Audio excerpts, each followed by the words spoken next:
Welcome to Nifty 50 Photographers, and in today's video we're going to make a time-lapse video. Now, it's actually very straightforward to do, and I'll show you how to process it in Photoshop as well. Now, the first thing you need to decide to do is how many shots are you going to take, and if you have a camera like mine, then you can probably set all this in the camera. If you haven't, you're going to need something called an intervalometer. And they're pretty cheap to buy. You'll find them on Amazon and any good photographic retail store. Find one to match your camera, and you'll use that to set how often the camera takes a shot and how many shots it takes. And how do you calculate how many shots it takes, I hear you ask? Well, that's pretty straightforward. So video is normally played back at either 25 frames a second or 30 frames a second. But let's make it simple for the purposes of this video, and we'll work on 25. So if I want to make a 10-second video clip, I know I need 250 frames or 250 shots on my camera. Simple as that. Now, one bit of advice I can give you is film a little bit longer, or set your camera to film longer than the 250 shots you need, for example, because you can guarantee something interesting happens just at the end of those 250 shots and you think, oh my god, I wish I'd filmed for another 2 or 3 seconds or something. So if you set it longer, then you've got the option, and it's usually very easy to abort it if it's going on too long. Just a question of pressing the shutter button manually or something like that. So 250 shots for a 10-second video. Now, perhaps you're working the other way around and you want to film maybe a natural sequence such as the sun setting, the tide coming in, or maybe it's an event that you're going to. Here's an example of a business meeting that I filmed as a time lapse. Now, this was a 2-hour event and I wanted to create 60 seconds of video.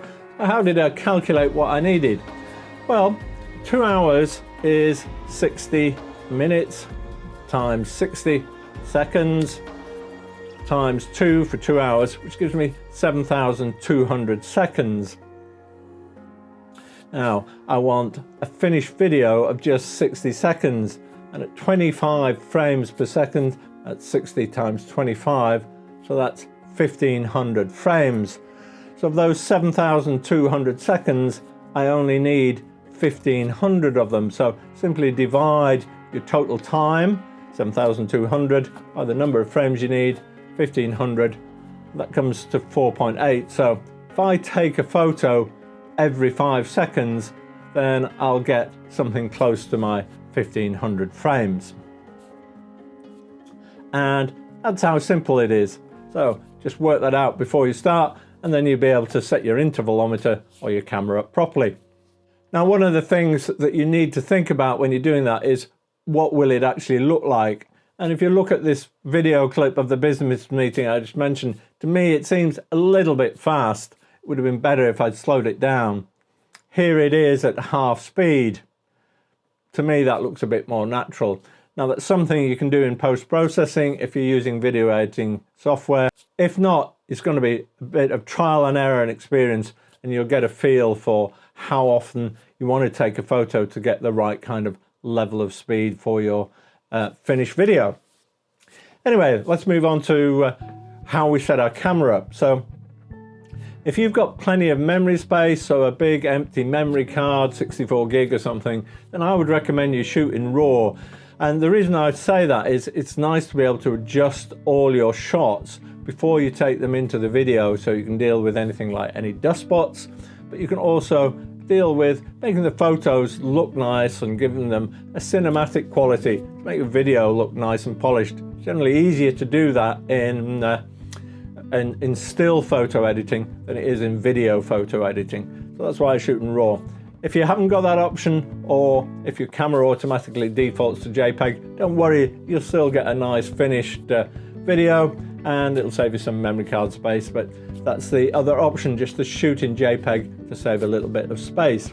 Okay, the next thing we need to do is set up either our camera or our intervalometer. Well, let me take you through what's on my Sony a7 III. First of all, I need to go to interval shooting function. I select that, and change that from off to on.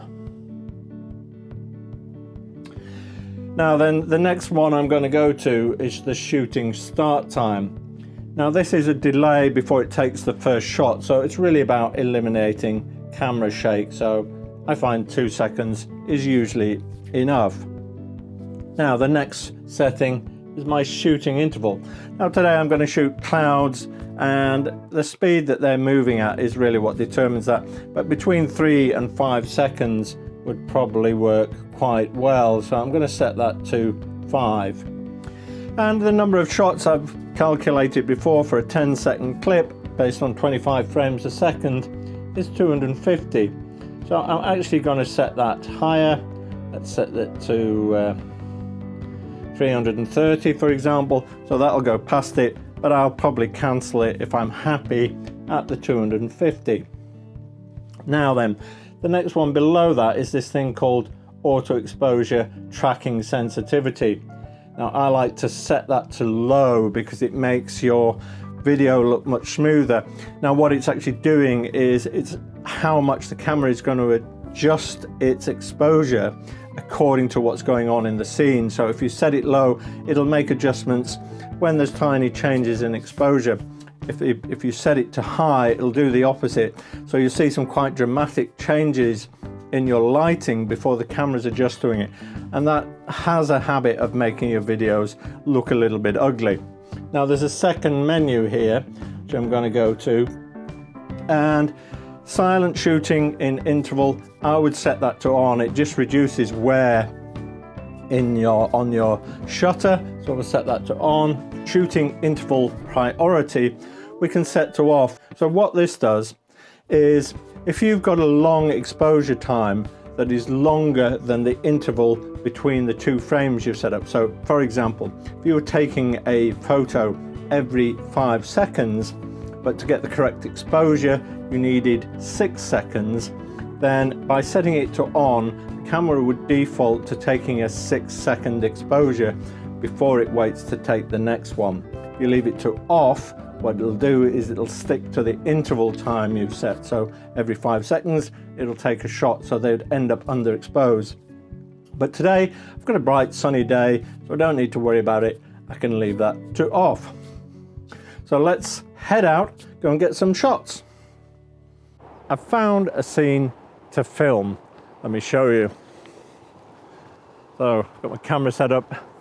I've got this building in the foreground and the sky up above. Now I'm going to frame it something like that, so 2/3 sky, 1/3 scene, because it's the sky that's going to move, so that's going to be the more interesting bit. There are a couple of prerequisites that you need for time-lapse. You really can't get away without using a tripod, because you want the same scene throughout your video. You want to make sure that that's nice and stable. If you don't know how to set up a tripod, then I've got a great video on 7 tips to using your tripod, and I'll link to that here. And the other thing you need to think about is what you're going to do with this video at the end of it. Are you going to post it on social media, or is it something you want to use perhaps on YouTube, because they're slightly different formats. So as you can see, I've got my camera set up in a landscape format, but if I was making a video just for social media, probably would have set it in portrait, because that's easier. It's a more natural format for most platforms. Let's just talk about a couple of little housekeeping things first. So one thing is, you're going to be here for a bit of time, because I'm going to take something like 250, 300 shots, so it will take quite a few minutes. So make sure that you've got something warm on and you're comfortable. Other thing to do is, I would make sure your battery is full, make sure your memory card is empty, so you might need to format that before you start, then you won't run out of space. Let's have a quick look at what I've got set up in terms of camera exposure. I don't know how well this will come out on filming, but so here's the back of my camera, and so I've set actually, I don't know whether I can get it close enough, but it's set at a 200th and f8, and I've actually set my metering point to be the sky. And if you can see in the histogram in the bottom corner, I don't know whether I can make the histogram slightly bigger for you there. a bit bigger. So I'm making sure that my highlights haven't been blown. Chosen f8 because it's a good medium exposure. We get most of the scene in focus. If my camera wants to auto adjust at all, it's got lots of options there. Set my ISO to 100. My focal length is around 60 millimeters. So really all I've got to do now is press the shutter and sit around for however long it takes to take 300 shots at 1 every 5 seconds. So a bit of math you can do while I'm sitting about waiting for this to happen. The one last important point, make sure your lens is clean. Nothing worse than getting back and looking at all your photos, finding there's a dust spot. And it'll show up in things like clouds and sky. Dust spots are very obvious against that sort of natural grey background. So do give that a clean before you start. Camera's coming up to 250 shots now. It's just done 252. The only incident I had was while I was filming, we had a little bit of rain, just a few spots, and they got onto the lens.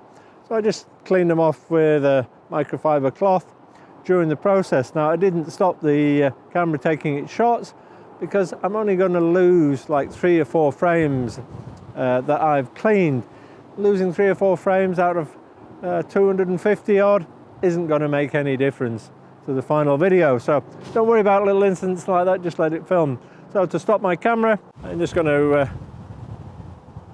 manually press the shutter, and that's the end of it. So I'll take that back now, process them in Lightroom, and then drop them into Photoshop, and we'll have our little video.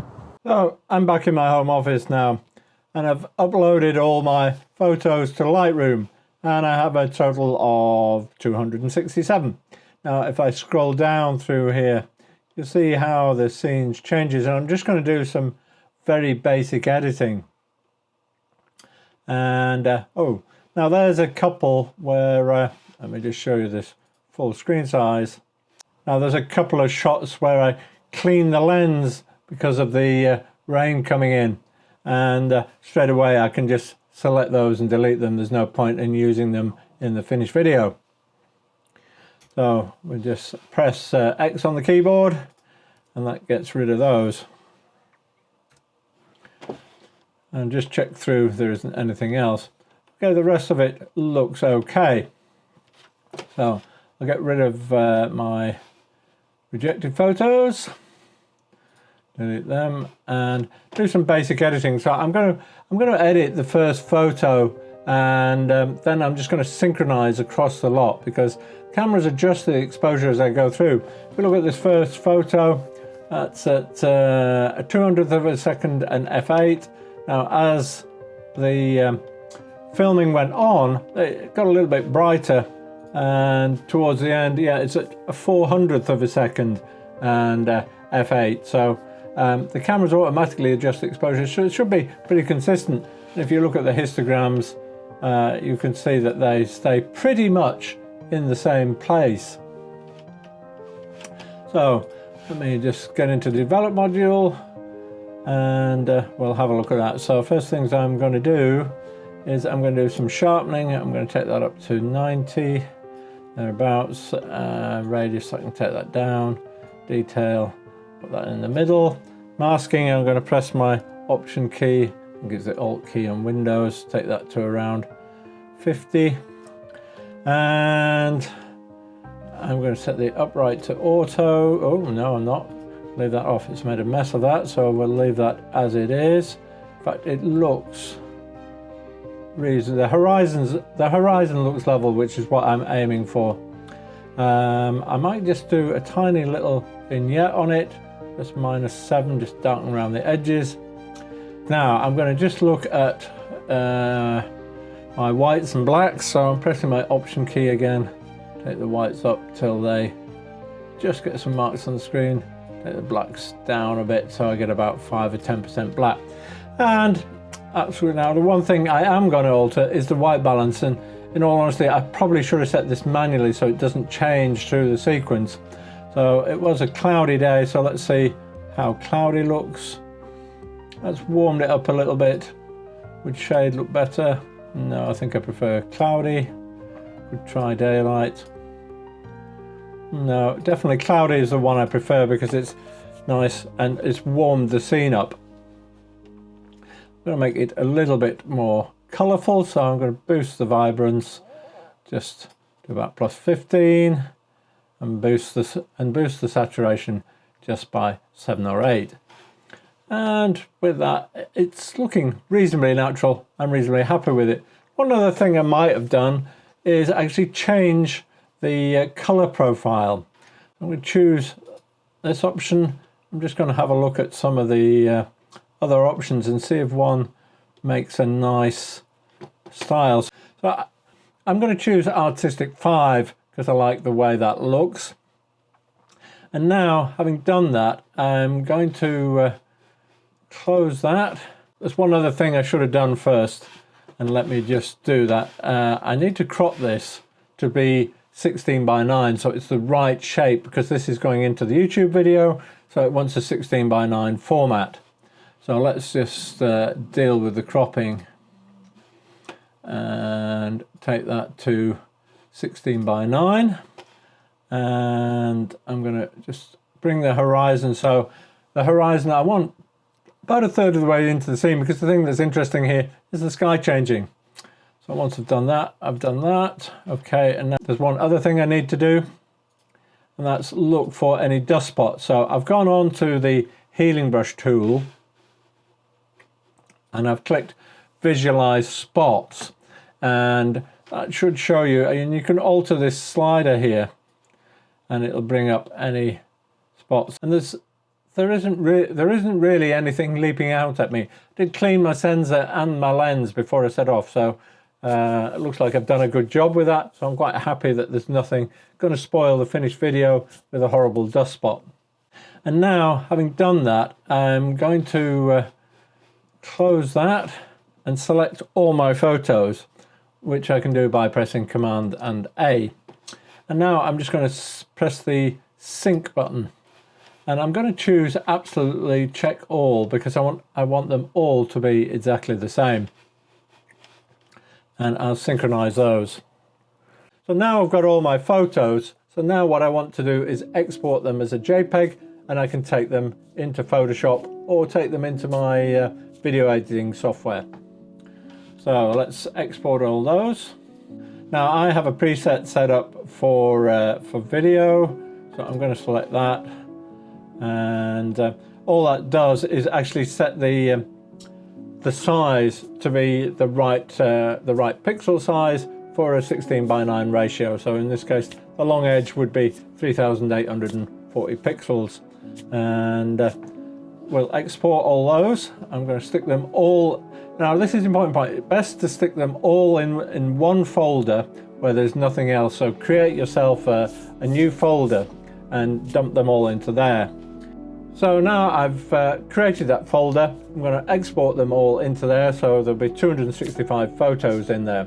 And the next thing we'll do is take those into Photoshop. Click on Open. Bring up the folder that contains all the photos. Click on your top one, and then make sure that you have Image Sequence, which is at the bottom of the window, checked. So I've got that checked, and now I'm going to click on Open. Now it defaults to 30 frames per second. Now my calculations were on 25 frames per second, so I'm going to change that to 25.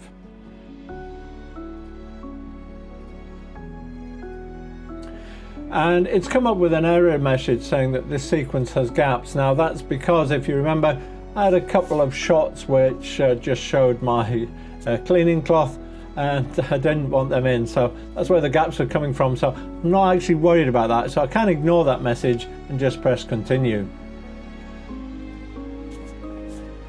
Let me just take the grid off for you, and now if I press the play button or the space bar, or press play, we can see how the sequence runs. And there you have it. That's your time lapse. Now let me just show you another way of doing it using Premiere Pro.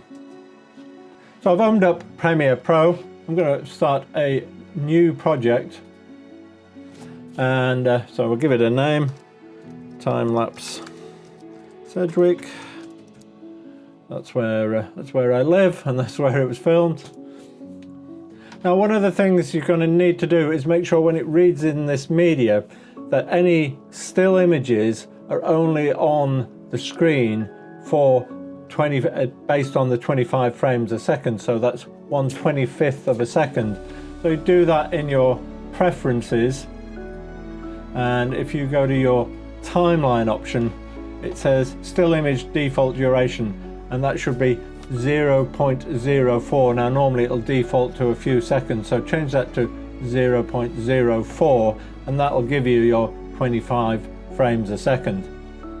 Okay for that. Now we can import all our images, so I'm just going to find all those again, and here they are. So I'm going to select all those, and I'm going to drag them into the media section. So it's imported those files.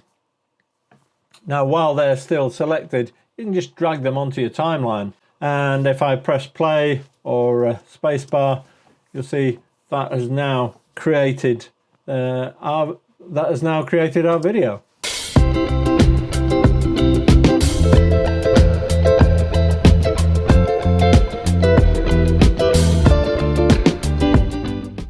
That's how easy it is to make a time-lapse video, and I'd love to see some of yours. You can post them in our Nifty 50 Photographers Facebook group if you like, and I'll be sure to give you some feedback. Now what you should do next is take a look at this video which explained to you how I process my photos in Lightroom, and that'll help you if you've worked with raw files in this project. Go and have some fun with your camera. I look forward to seeing you next time.